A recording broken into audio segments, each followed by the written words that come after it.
दोस्तों, यदि आप सरकारी कर्मचारी हैं और आप पर्सनल लोन लेना चाहते हैं, तो किस तरह से आप पर्सनल लोन लेंगे, आज की इस वीडियो में मैं आप सभी को बताऊंगा। मैं एसबीआई से 2 बार पर्सनल लोन ले चुका हूं और मैं आप सभी को बता देता हूं कि मैं भी सरकारी कर्मचारी हूं। अभी प्रेजेंट टाइम में कलेक्ट्रेट में जॉब कर रहा हूं। तो 2 साल पहले मैंने लोन लिया था और उससे 1 साल पहले मैंने एक और लोन लिया था। तो किस तरह से मैंने लोन लिया था और कैसे क्या-क्या हुआ, कौन-कौन सा डॉक्यूमेंट लगा, आज के इस वीडियो में हम समझते हैं। तो सबसे पहले मुझे जब लोन लेना था, तो मैं भी एसबीआई के पास गया था, सारी चीज़ों को देखने के बाद वेबसाइट पर।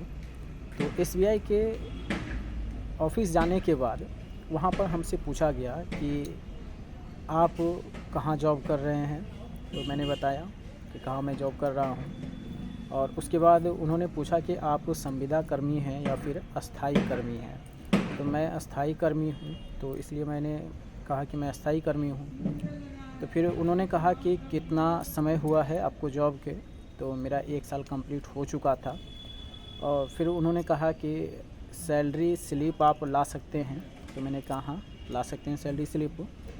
तो उन्होंने कहा कि 3 महीने का कम से कम सैलरी स्लिप आप जमा कर दीजिए, इससे लोन लेने में आपको आसानी होगा। तो 3 महीने का सैलरी स्लिप मुझसे मांगा गया, आधार कार्ड मांगा गया, पैन कार्ड मांगा गया। तो ये 3 डॉक्यूमेंट हमसे मांगे गए, ठीक है। चूँकि मेरा सैलरी अकाउंट एसबीआई में ही था, तो इसलिए ज़्यादा मुझे प्रॉब्लम नहीं हुआ, आसानी से मुझे वहाँ पर लोन दे दिया गया। अब आता है इंटरेस्ट की बात कि मुझे इंटरेस्ट कितना पे करना पड़ा। तो जब मैंने फ़र्स्ट बार लोन लिया था, तो उस समय 13.5% मुझे इंटरेस्ट लगा था, यानी ब्याज मुझे 13.5% लगा था। अब 13.5% कैसे लगा था, ये भी मैं आप सभी को बताता हूँ। तो मेरा सिविल स्कोर 670 था, 670 से प्लस था। यानी सिविल स्कोर थोड़ा सा डैमेज था क्योंकि मैंने पहले लोन नहीं ले रखा था, तो इसलिए सिविल स्कोर बढ़िया मेरा नहीं था। तो 670 के आसपास में मेरा सिविल स्कोर था। तो उसके आधार पर इंटरेस्ट मुझे थोड़ा सा ज़्यादा लगा, 13.5%। तो स्टार्टिंग में मैंने 2 लाख रुपए का लोन लिया था, ठीक है। और उसके 1 साल के बाद मुझे और कुछ पैसों की ज़रूरत हुई, तो फिर से मैं बैंक के पास गया कि चलो बैंक से ही लोन लिया जाता है, तो चलिए बैंक से ले लेते हैं। तो जब दोबारा मैं लोन लेने के लिए गया, तो उन्होंने कहा कि फिर से हम आपको लोन दे सकते हैं। और हाँ, एक चीज़ और भी मैं आप सभी को बता देता हूँ कि लोन आपको अमाउंट का, जो लोन अमाउंट है, आपका जितना सैलरी रहेगा उसका 24 से आप गुना कर दीजिएगा, उतना आपको लोन अमाउंट मिल जाएगा। तो मुझे अराउंड 12 लाख के आसपास में लोन मिल रहा था। तो मैंने पहली बार 2 लाख का लिया था और फिर से दोबारा मुझे 2 लाख रुपए की ज़रूरत थी, तो 2 लाख रुपए फिर से मुझे चाहिए था।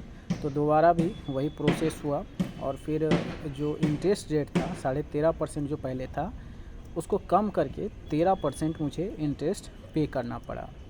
तो इस तरह से मुझे आसानी से एसबीआई से लोन मिल गया। ऐसे आप भी लोन ले सकते हैं, बहुत ही आसानी से लोन ले सकते हैं यदि आप सरकारी कर्मचारी हैं, और एसबीआई से तो और भी ज़्यादा आसानी से लोन ले सकते हैं। और भी अगर आपको कुछ पूछना है इससे रिलेटेड, तो आप हमसे कमेंट करके पूछ सकते हैं। वैसे मैं लोन से रिलेटेड वीडियो अपने चैनल पर अपलोड करते रहता हूँ। इसी तरह की वीडियो देखने के लिए आप हमारे चैनल को सब्सक्राइब कर सकते हैं। और अभी तक इस वीडियो को लाइक नहीं किया है, तो वीडियो को लाइक ज़रूर करिए।